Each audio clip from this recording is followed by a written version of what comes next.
How are we doing, guys? So I'm going to go through question 5 of the DEB Junior Cert mock paper. So the topic is transformation geometry. So we're asked to do an axial symmetry, translation, central symmetry, and then rotation clockwise until we reach the line OL. So first things first, just looking at the drawing, what I would normally advise is go ahead and find all points P first, just so you can ensure that it's going to fit on the page. But what you'll notice is we're not actually given kind of a convenient or an easy way to locate point P1 after we locate point P2. It looks like we're going to have to try and locate the hexagon first, okay, because we're not given how high that point P is up from the surface. So what we're going to have to do is we're going to have to actually draw this hexagon first and then locate point P from that. And you'll notice point P1 is actually 95 mil away from the top of the hexagon. Okay, so because the hexagon is sitting on an edge, or sorry, it's on a point, and you can see that these two, the extreme left and right, are vertical lines. So that means the angle to go off here is 30 degrees. If that hexagon was, for instance, if that was flat on the XY line, or if that was just a horizontal line there at the base, we'd go off at 60 degrees. But because it's on its edge, or because it's on a point, or the corner, we need to go off at 30 degrees. Yeah, okay, so we're going to go ahead and get started. So just before I go, so we know from point P to P1 is axial symmetry. So, okay, so we're not going to be much higher, so I can actually start this pretty high on the page, and because it's only going to be the same height here. Yeah, there's not going to be much difference in the height. I'm not necessarily using this area up here on my page. Okay, so I'm going to go ahead and draw the hexagon in the top left corner of the page, and that will leave me plenty of space throughout the right hand side of the sheet then to work with the rest of the question. Okay. So as always, you don't need to wait for me necessarily. I'm just going to go through this question slow enough just to explain concepts and stuff. But you guys can drive on without me and just fast forward to parts that you found you got stuck on, and stuff like that. Okay, so as always, anything I have in red is construction, and anything in blue is heavy.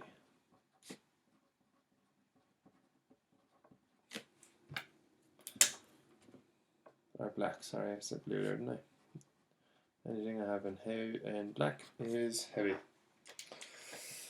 Okay, so we're going to go ahead and draw our hexagon first of all.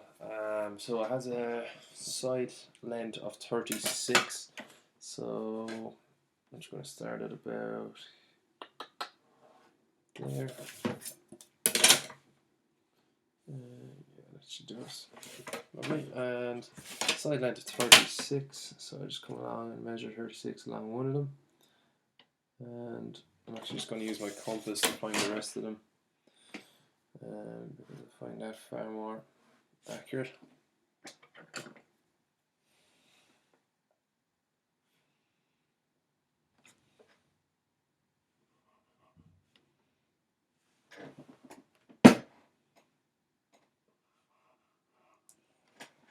So another reason to use your compass would be if you're in an exam situation and you measure that one side as, let's say, 38 and the other side is 36, and you're wondering then, how did I go wrong, or why did I go wrong there? Well, if you do get the measurement wrong and you go ahead and use your compass to mark around, at least they're going to match up. All the sides are going to be equal. Whatever one might be off, if the first one is off, they'll all be off, so it's fine. The shape will be the same. The shape will look regular. It won't look irregular. Alright, so that's why I use my compass there. Okay, so there's our hexagon drawn on its side, and there's a couple of important lines they've included in the hexagon, so I'm just going to go ahead and put those in.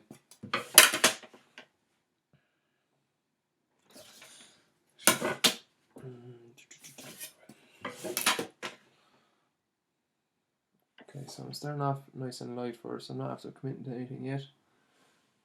Nice and light construction with sharp pencil as always.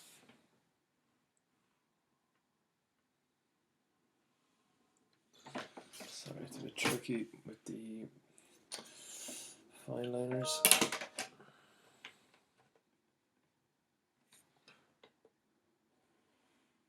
Okay, and then the center is important as well. So I'm actually going to bisect this edge just so I'm more accurate.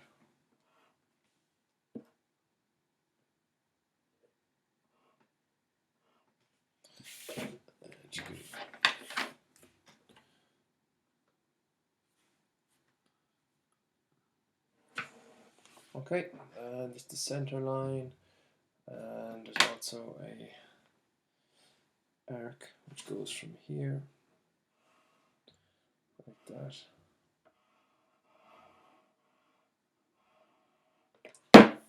So I hope you can see that. Yeah, you can just about see that.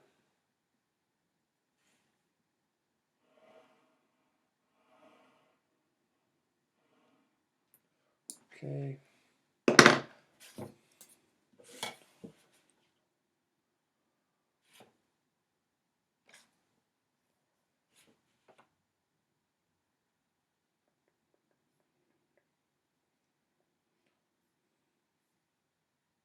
Okay, so we're going to go ahead and try find that point P now. So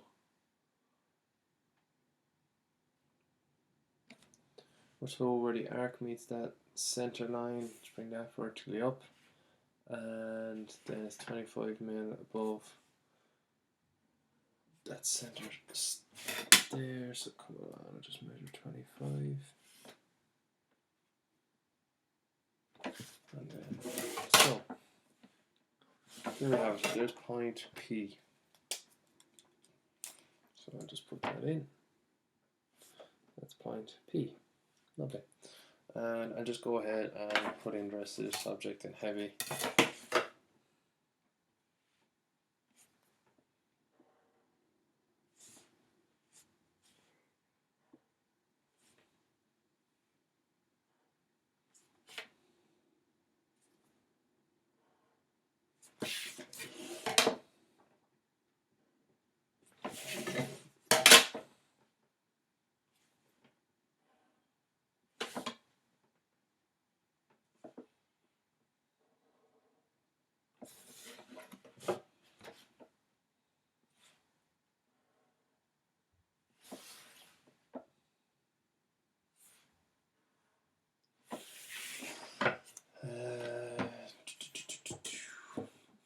Yeah, okay, so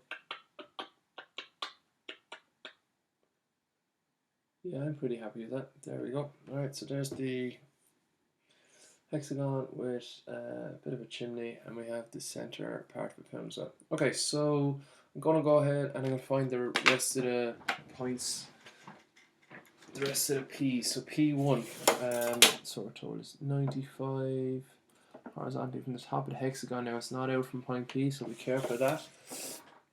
So measure 95 along that from the top of the hexagon now. Do not measure from that point up there, that'll be an easy mistake to make. So 95, that's point P1. I'll just label it P1. P2 is, okay, so it's 110 below P1. Okay, so I'll just measure down, there's 110, and I'll draw a horizontal line. Okay, so it's along that somewhere, and then, okay, 50 out from the edge of the hexagon, so I'll just measure 50. So there's point P2. So what I did there was measure down 110, because I know it's 110 down from point P1, in 50, and that's P2.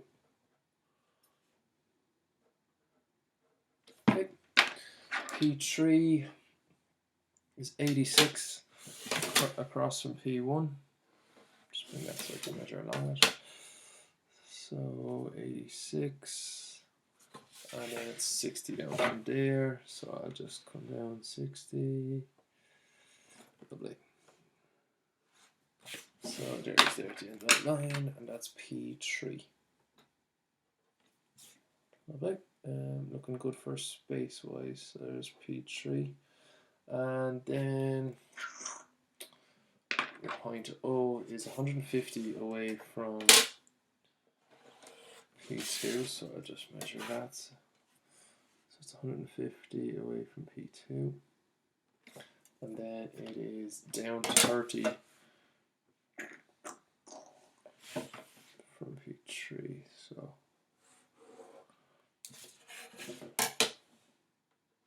it's down 30 on that line. So I'll just put 5 there, measure down to 2.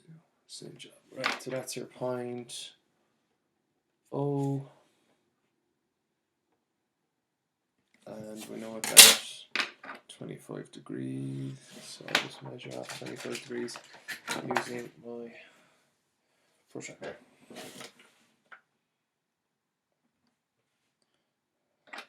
So pop the center on O, come in and find 25.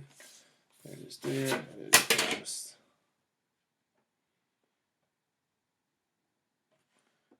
extend it out like that. So that line, I'll actually put it in heavy. That's the line L. Okay, so we're ready to rock. Yeah, and I'm fairly happy with how everything's actually fitting on the page so far. So we'll get going.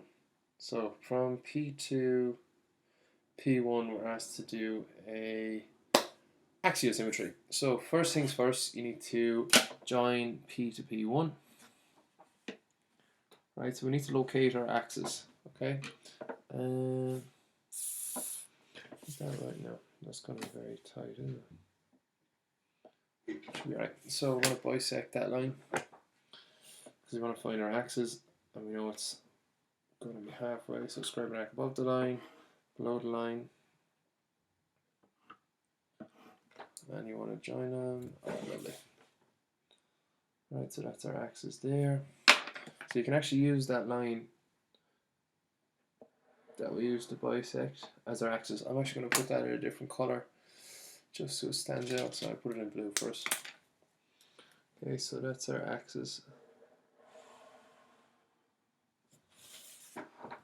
Okay. And you need to bring everything perpendicular through that axis. So we're going to use sliding set squares for that. So set up one edge so it's parallel to the axis, and you can just slide it on through. So I'm going to bring the hexagon first.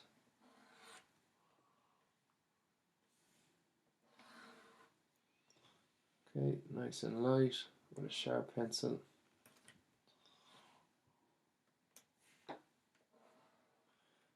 And this one up here as well. Okay, now compass. Wouldn't be a bad idea actually here is to number each of these or label them. So I'm just going to label them just to help me down the line. So A, B, C, D, E, and there's F. Alright, just to help me down the line. So I'm going to locate point A first. So what you got to do is put your compass on the axis and extend it back to each of those points that you're bringing. So it's like a mirror image. Okay, and B is just here. So it's important to be as accurate as possible here, or else the shape will lose its shape almost, so it won't look regular anymore. And C is only a small adjustment. Right, so there's C and then E.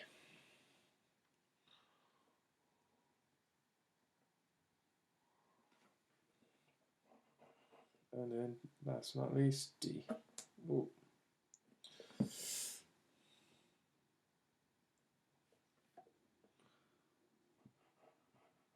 that's D. Okay, so you can actually see the hexagon's taking shape already, so you can just draw it.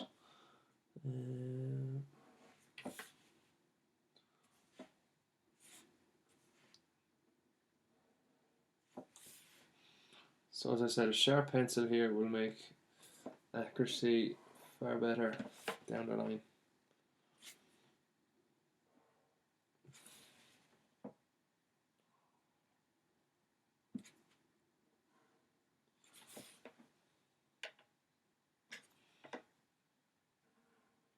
Okay, so there's our hexagon, and we're going to put in the chimney now.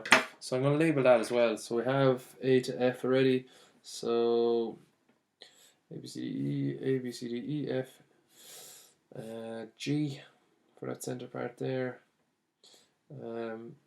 H, and we have P already. So I'm going to use I. Okay, so that's point I right next to A. Right, very same situation, you just need to bring those points through. So same situation, bring it, set up one set square parallel to the axis, and then just slide on through.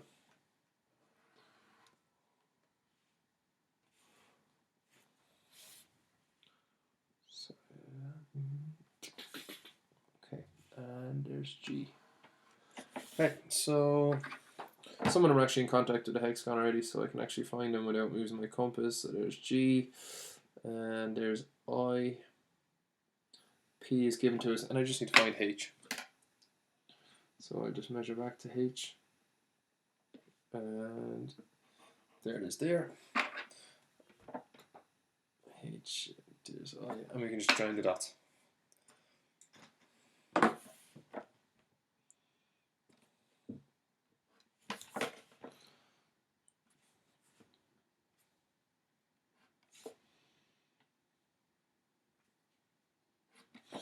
Okay, and finding the finding the arcs in the middle, then what I'll do is, instead of, where are we? So where's A? Sorry, A, B, C, D, E, F, and so A to C.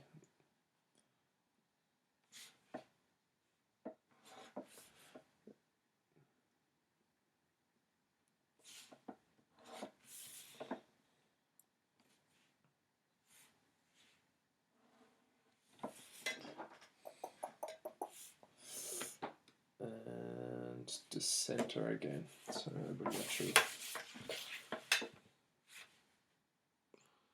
So, oh, we have G, sorry. And I'm just going to bring that point through at the bottom. Right, there it is there, and then I'll join that up to G. So we aren't doing that. Sorry, A should have went to A, B. Oh, sugar, there's B. Sorry, a mistake made. Right, so A, B, this is C, D is fine, that's E, and that's F. Sorry, mirror image. And A should go to A to C, isn't it? Yeah, okay. That's why it's in red, it's construction. Alright, that's why we start off nice and light, in case we do make a small mistake like that. Okay, and yeah, we're going well, and then the center line is B to E, perfect.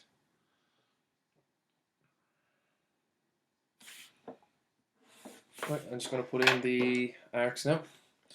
So from G, extend there.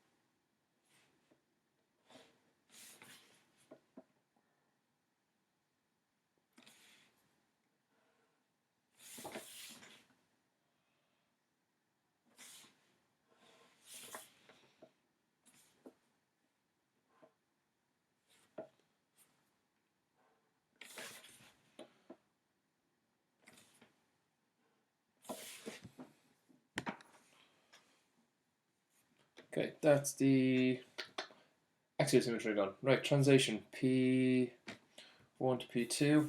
Okay, so translation is the easiest one. We're just bringing all the points the same distance down.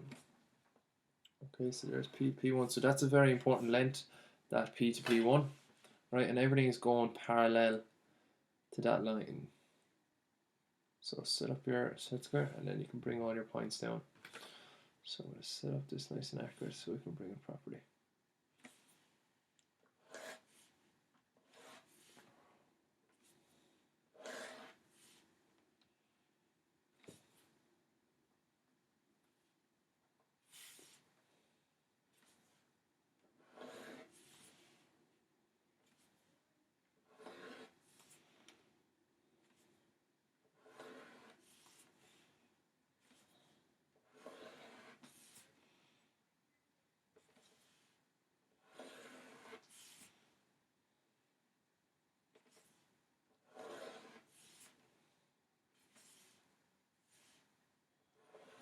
Okay, so when you plot all your lines, what you got to do is, so everything is being moved that distance. So I'll just put it in there in blue just so you can see it again. So that distance, P1 to P2.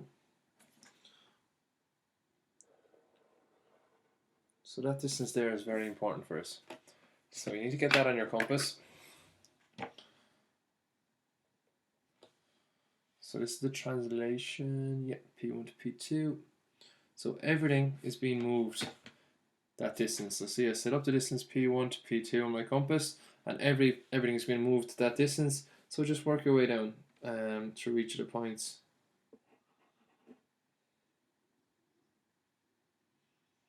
Try to stay on their lines so that you can find them easier then later on.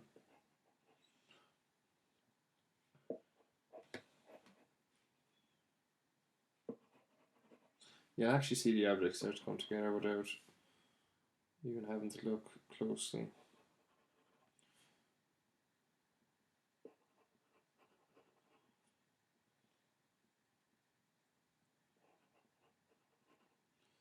Okay, yeah, I think that's most. So I'm just going to draw. I'm going to try to draw the hexagon. Try to draw the main object first as much as possible. So that's the left hand side and the right hand side. So as always, accuracy. Try to hit the exact point of where the arc meets the line. Unless you're going to be off down the line.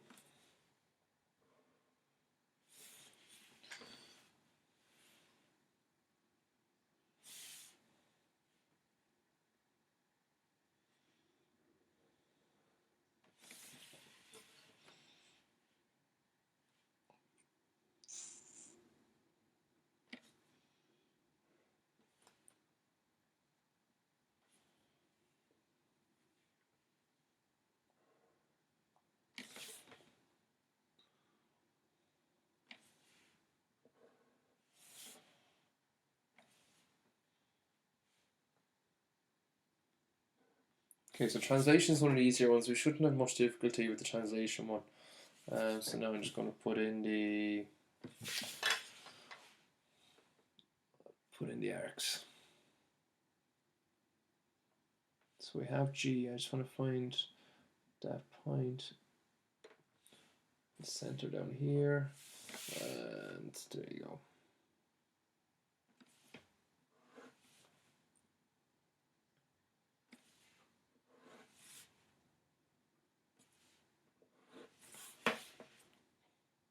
So you can see how fast we did the translation one. It's far quicker than the rest of them.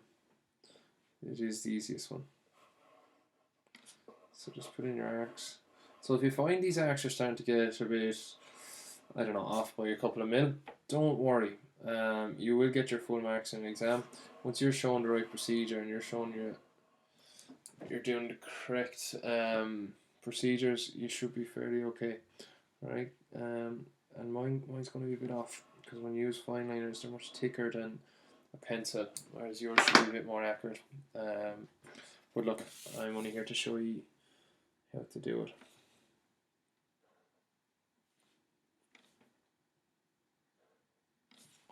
So I'm just going to go ahead and put that in a heavy then.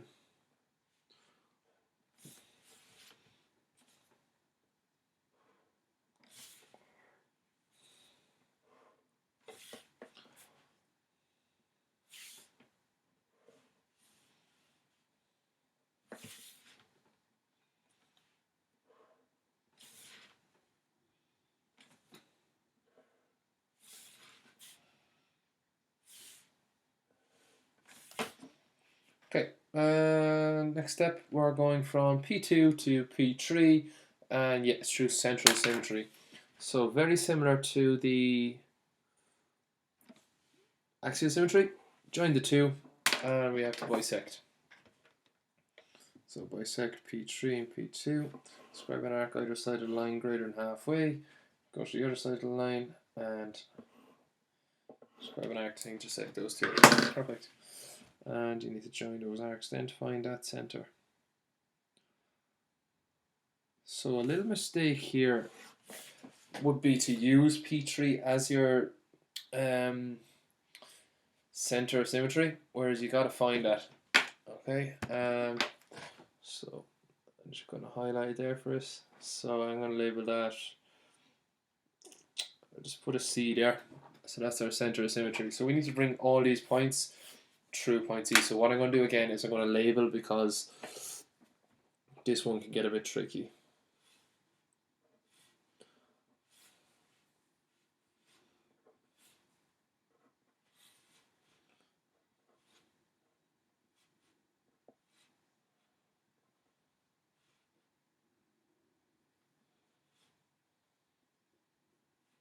Right, so I'm going to bring the hexagon through first. So, bring them all through that center of symmetry. So there's A,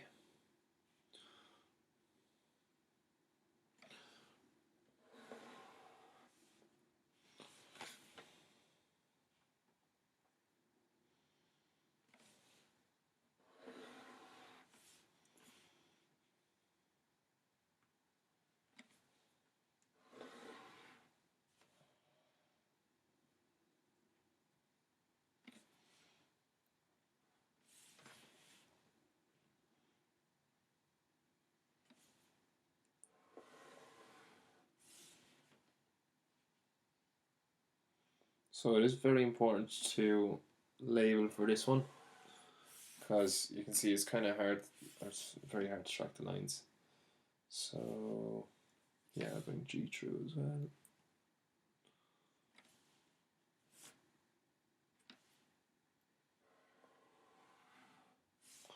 And I'm going to bring this center point through as well.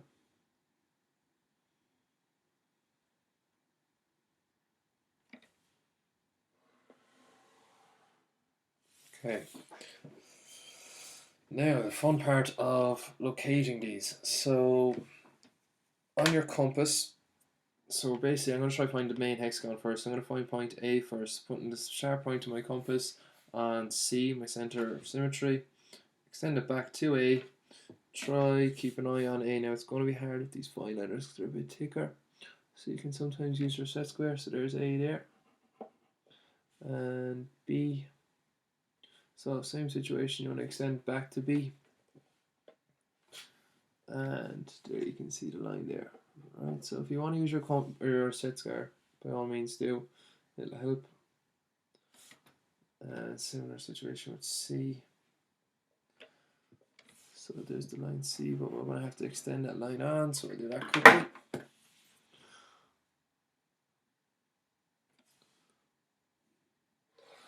There's point C, I'll just label it while I'm here. And that's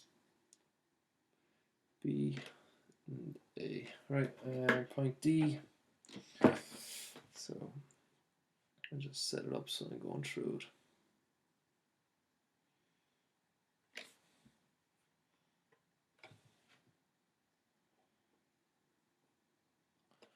Okay, and okay, so we need to extend D as well. I think these are the only 2 points we should be extending. So there's D and E.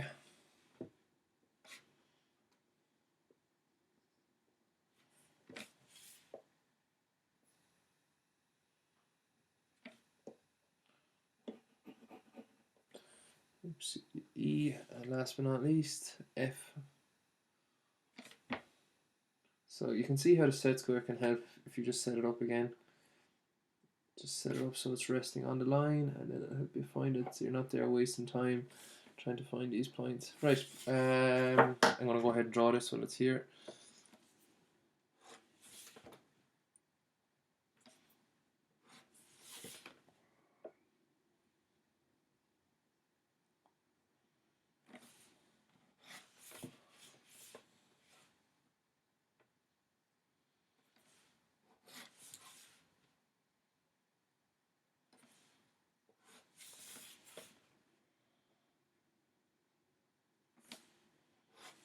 Okay, so there's the hexagon drawn. We're just going to locate these little nitty-gritty points here at the top. So we have P3, so I hits the hexagon, so I'm just going to bring I through until it hits the hexagon. So there's I, and G is the same. So I'm just going to bring G through. It's brought through already, so I'll just label it there.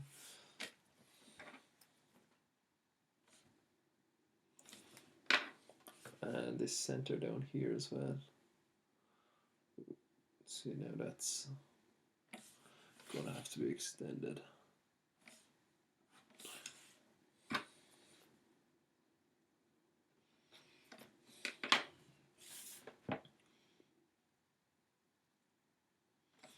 Okay, I'm going to put this hexagon in heavy because I'm starting to get confused myself. Never mind you guys at home.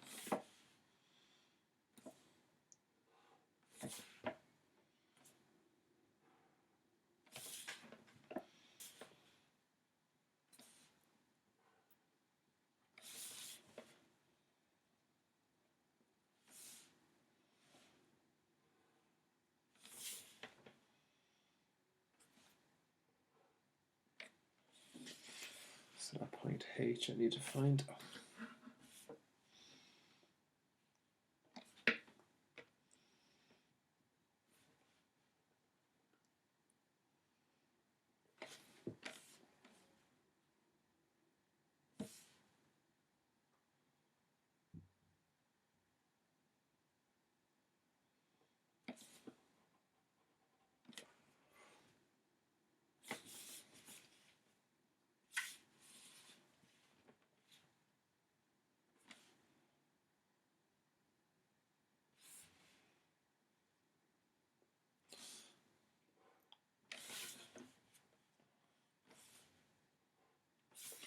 Okay.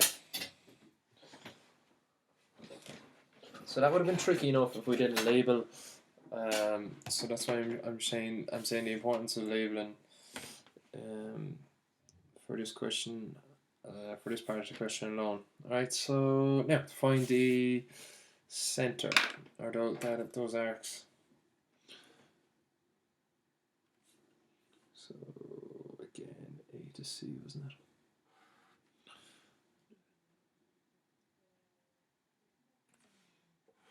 Right, and D to B, or E to B. Okay, I'm going to go ahead and draw those arcs again. So the center's at the bottom. Extending your compass. Okay, we're actually getting more accurate as we go along, which is strange but good. Perfect.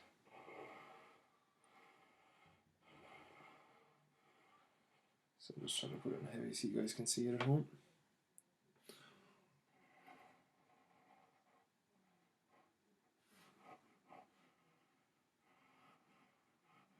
Right. Now, last but not least, we need to rotate to line OL. Right, so we need to rotate point P3 until it hits OL first. Isn't it? Rotate, yeah, until point P3 reaches it. So first things first, extend your compass back to P3, and you just want to rotate it around. Alright, so I just did it in heavy. So that's, if we were to call it P4, right? So when you hit the line OL, that's when you stop basically. So what we need to do is we need to rotate everything that much, so that angle there. So we need to rotate everything that angle. So first things first, I'm just going to bring point A. So you need to join the points to the center O, and then just rotate it around. Okay, you don't know where to stop just yet, so just rotate it in an arc. You know what? It's actually on a similar arc, yeah. So it's on a very similar arc to P4.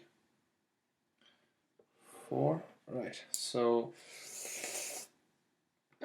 we need to find that angle that has been rotated, right? And then we need to apply it. So it's 50. Sorry, no, it's 125 degrees. All right, so it's been rotated about 125 degrees. So I'll just put that in. So that angle in there. Okay, so from OL to P3 is 125 degrees. So what we need to do is rotate every point 125 degrees. So to rotate point A 125 degrees, so see how I set up the baseline of my protractor on the line O to A. And what I'm going to do is I'm going to come around and I'm going to find 125 here, mark it, and I'm going to join O to where that 125 is, and I'll do it in green here just so you can see it. So if I was to measure that angle from there to there, alright, that'll be 125 degrees as well. Alright, so that's basically the procedure you need to apply for each of these points. So there's A in relation to P3, and then when I bring it down here, rotate it around, this is now my new A, that point there, because I rotated about 125 degrees. And yeah, we went clockwise as well. Just note that in the question. Sorry, I should have mentioned that, but we're going clockwise, so we're going that way. Alright, so think of it as a clock: 12, 1, 2, 3, 4, 5, and all the way around. Okay, so I'm just going to rotate the rest of the points the exact same way as I've done with A. So for B, compass extended to B, and I'll just rotate it around, just get an arc going, join B to O, and I want to set up my protractor, the baseline, excuse me, of my protractor going from O to B, come across, find 125, there it is there, and just extend that out from O to meet that line, and if I follow B around, that's B now. Okay, and I rotate C as well the exact same way. So I'm going to show you a little trick here that's going to save us time. I really hope that's going to fit on the page. Anyway, to find point C. Now, what I was telling you earlier on is join C to point O and then measure 125. Another way you could do it is, because we've found point A and B, right, all the time B has been 36, isn't it? Yeah, 36, but I'll just measure the side here. So C has always been that far away from B, yeah? So it's going to be the exact same distance away from B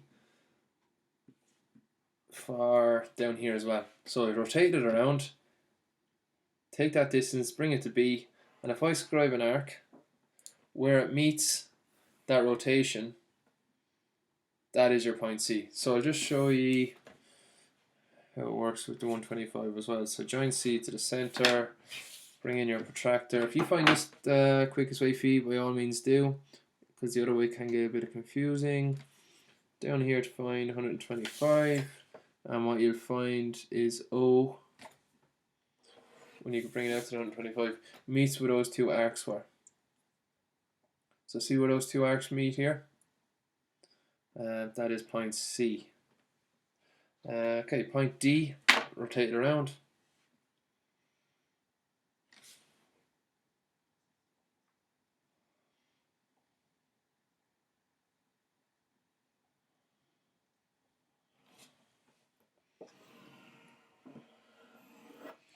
We're going to be caught for space, very possibly. So D 125, so I'll join it back to O. Set up my protractor. 125. Now be careful, O to B is similar enough. We want to get this right. So there it is there. We're just about fitting on the page, very good. So there's D. Right, happy with that.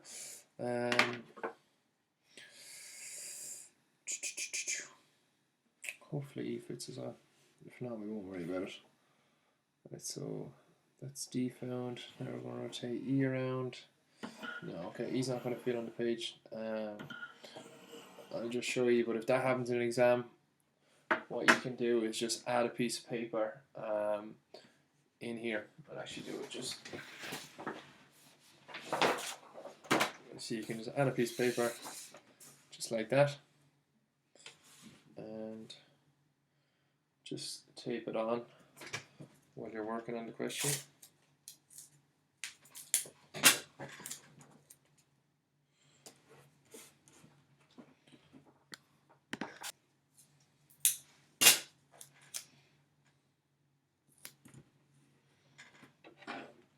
Okay, so you can see there I just typed on a sheet over here, so it's just going to let me to work on. So I'm going to find E again, phi, so extend my compass out to E and just rotate it around. There it is, going on to that new page I've just added on. So I'll find it now by joining E back to O and getting 125 on my protractor, center at O, 125 there, and draw a line out to there, and that's E. And last but not least, I need to find point F. Have they been good to us? No, we're going to have to find point F. So join it, rotate it.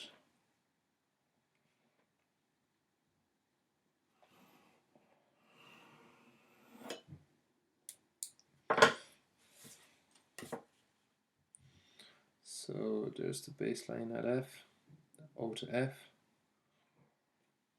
I'm going to find 125, just there below A, and extend it out then to meet that rotation line, which is, I'm going to presume it's there, yeah, so that's F. Lovely. So I'm going to join these together, A to B, B to C.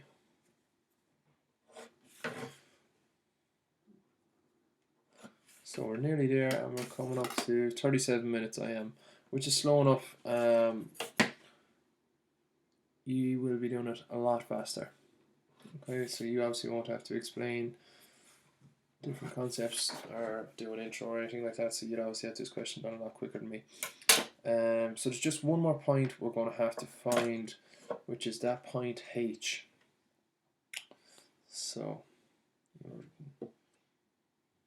which is the top right of the chimney. So I'm just going to rotate it around because that's not in contact with the hexagon, so I'm going to have to find that. Join H back. And we do a protractor again.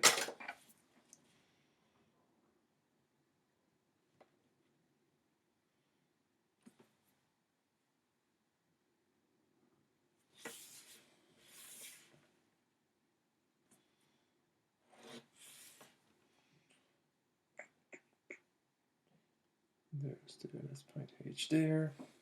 Lovely. And right, I'm going to rotate around G as well because that's an important point. So that point G there is the center of the house almost on the roof. So where the chimney meets the hexagon, and I want to find the bottom center as well. So we'll rotate that around to hit the hexagon. There it hits there in the center. Lovely. Right, and Here's G.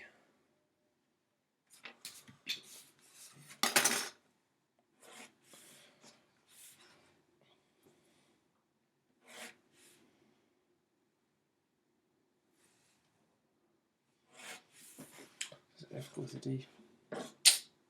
That's perfect, actually. And then BTE is the center, isn't it?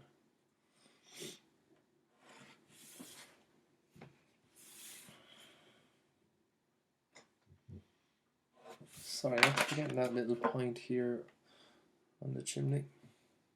Just going to bring that around, but it's fine. It's an easy point to find because it's in contact with the hexagon. So there it is there, and that joins the P.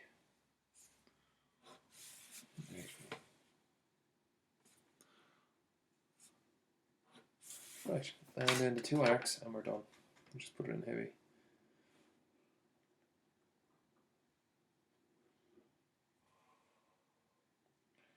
Okay, so we're a small bit off again, that's okay. Not to worry, we'll get full marks. Or nearly full marks anyway.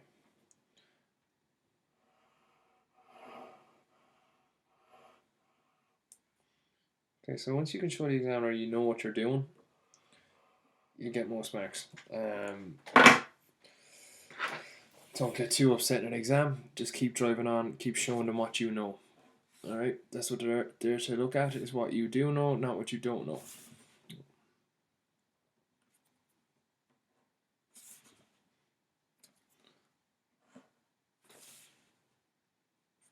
So as I said, if that situation does happen in an exam where you kind of go off the page, just slide in another sheet underneath it and tape it on, and just make sure to obviously include it then when you're handing up your paper.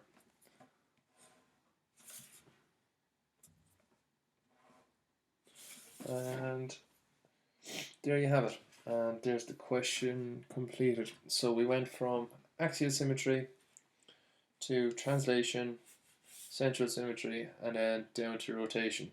So I'll just go through this rotation part again. So what we did. So make sure to label your points.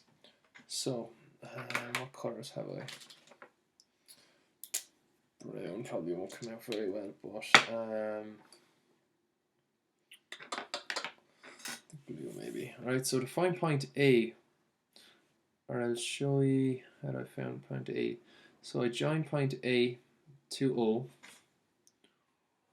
Alright, so join it to O, and we want to create 125 degrees, because we identified when we joined P to O that there was an angle. See that blue that we actually made first, see, it was 125 degrees.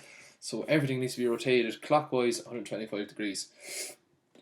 So point A, join it O, put your protractor center of it on O, and then use the baseline to A, come across, find 125, and then join O out to where that little mark is, 125, and where that arc you brought A around intersects that line, that is your point A. So that's the 2020 transformation geometry question, DEB pre-exam. Any questions, feel free to give me a shout. Thanks for watching.